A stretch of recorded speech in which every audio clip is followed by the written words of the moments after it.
आगामी विधानसभा निवडणुकीमध्ये काँग्रेसच्या 5 आमदारांचा पत्ता कट होणार आहे अशी माहिती मिळते।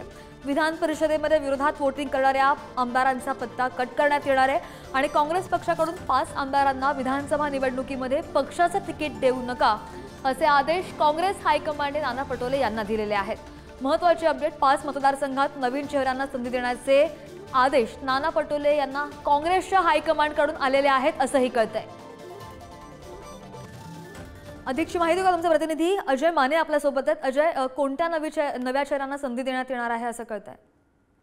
आपण जर पाहिलं तर विधान परिषद निवडणुकीमध्ये 7 आमदारांनी काँग्रेसच्या क्रॉसवोट केल्याची माहिती समोर आली होती, पण आता त्याच्यावर पुन्हा एकदा कारवाईचं सूत्र विधान आपल्याला पाहायला मिळतं। त्यातच आता आगामी काळात येणाऱ्या विधानसभेच्या निवडणुकीत या 7 पैकी 5 आमदारांचं तिकीट कापलं जावं असा हायकमांडनी आदेश जो आहे तो महाराष्ट्र प्रदेश अध्यक्ष काँग्रेसचे नाना पटोले यांना दिलेला आहे। त्याच्यात आपण जर पाहिलं तर त्यांच्यावर आधीच ताकीद चालवली होती, ते म्हणजे विशाल सिद्दीकी असतील, जिथे संताप कोळकर असतील, हिरामन कोळकर असतील, सुलभा खोडके असतील, या अशा लोकांची जी आहे ती नावं आपल्याला पाहायला मिळतात। त्यामुळे आता या आमदारांची भूमिका काय असणार हे पाहणं महत्त्वाचं ठरणार आहे। पण सध्या तरी हायकमांडकडून नाना पटोले प्रदेश अध्यक्ष यांना ही माहिती जी आहे ती देण्यात आलेली, त्यामुळे आगामी काळात काँग्रेस पक्षातून हे 5 आमदार समोर येतील की नाही किंवा मग नंतर यांची भूमिका काय असणार हे पाहणं महत्त्वाचं असणार आहे।